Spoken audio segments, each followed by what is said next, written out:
Chapter 1. Return to London.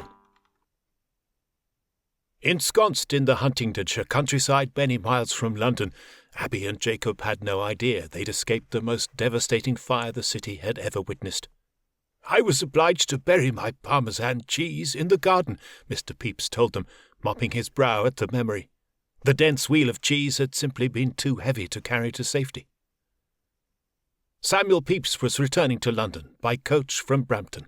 Seated opposite him were Jacob Standish, his personal inquisitor, and Abigail Harcourt, his young housemaid, whom he'd allowed to aid Standish in a recent witchcraft investigation. Abby, 19, wore a frayed linen dress with a woolen shawl and bonnet, all in cream.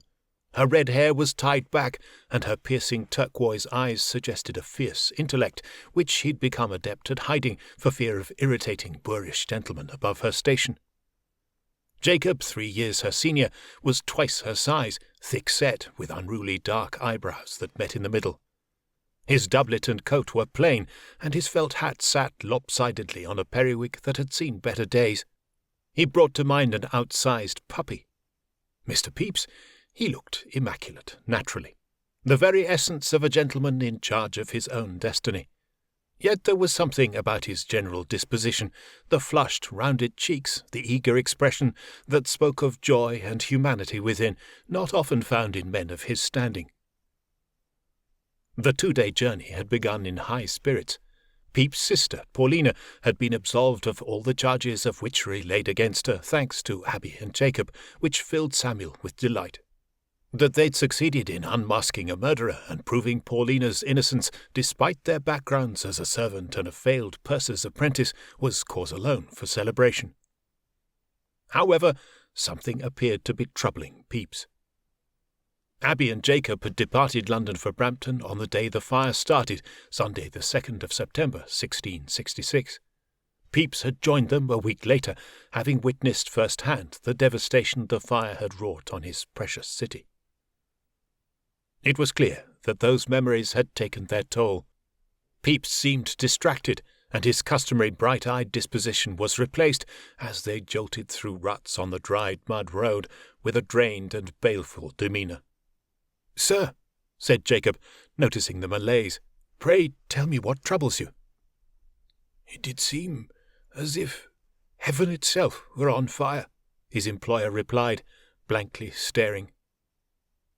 Pepys recalled the panic as a fierce east wind fanned the flames towards the heart of the walled medieval city.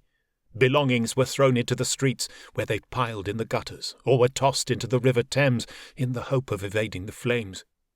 When the fire reached the warehouses on the north bank of the Thames, the oils and gunpowder stored there began to explode, creating an earthly version of hell. Pepys moved his best goods by cart to a friend's property in Bethnal Green, having buried his most expensive foodstuffs dressed only in his nightshirt. Afterwards, he'd lived in constant fear that his house on Seething Lane, less than half a mile from the fire's starting point on Pudding Lane, would be consumed by the flames. God and the wind direction had proved to be his saviours. In his work as Clerk of the Acts to the Navy Board, Pepys acted as an adviser to King Charles II and his brother James, Duke of York. On the day the fire started, he recalled travelling by river to Whitehall Palace, where the court resided, to warn His Majesty of a potential catastrophe. He suggested that houses in the fire's path be demolished to halt its progress. The king had considered this a fine idea and ordered him to relay the same to the Lord Mayor, Thomas Bloodworth. Pepys narrowed his eyes. "When at last I found the Lord Mayor in Cannon Street, he looked like a man spent, with a handkerchief about his neck. To the king's message he cried, like a fainting woman, 'Lord, what can I do? I am spent, and the people will not obey me. I have been pulling down houses, but the fire overtakes us faster than we can do it.'" On learning of Bloodworth's capitulation, the king and the Duke of York took charge of the firefighting effort themselves. Pepys recalled seeing the Duke joining a line of men with leather buckets, dousing the flames, and almost paying with his life when a building collapsed behind him. After the fire leapfrogged the River Fleet and headed for Westminster and Whitehall, Charles retreated with his court to the safety of Hampton Court Palace, leaving James in charge. Pepys recalled visiting the royal dockyard at Woolwich, from which distant vantage point the entire city appeared to be ablaze. The grim cloud of black smoke above the panorama of flames seemed to fill the sky like a permanent midnight. Eventually, on Thursday, the 5th day of the conflagration, the flames abated. The wind died down, and firefighters, some press-ganged into action, blew up enough wooden houses sufficiently distant from the fire's path that they deprived the flames of fuel. Devastation remained, Pepys sighed. 4/5 of the walled city, he estimated, with its narrow streets and wooden buildings, lay razed to the ground. Despite the desolation, only half a dozen citizens were reported to have perished, although thousands were now homeless.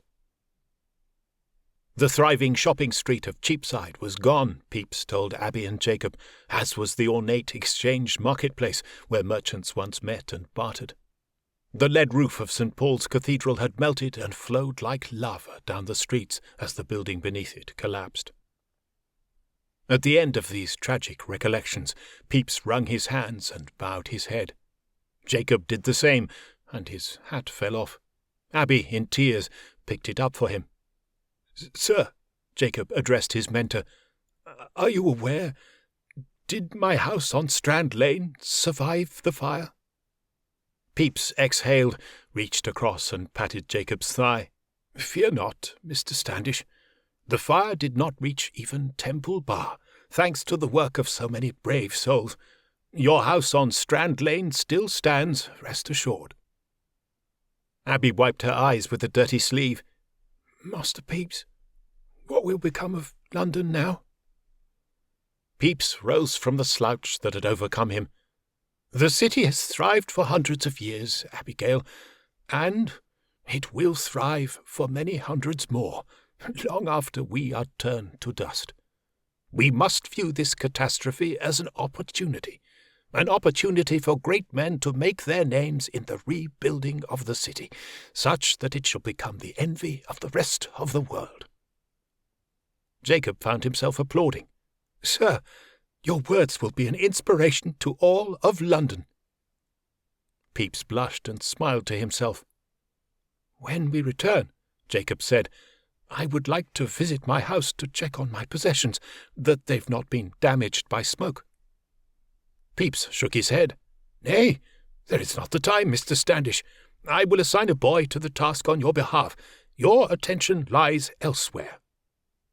The younger man perked up. "Our next investigation, sir?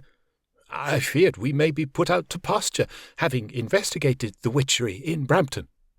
Pepys almost choked. "Good heavens, nay, your work as my personal inquisitor has barely begun. I have already in mind a most perplexing case, which may baffle even you."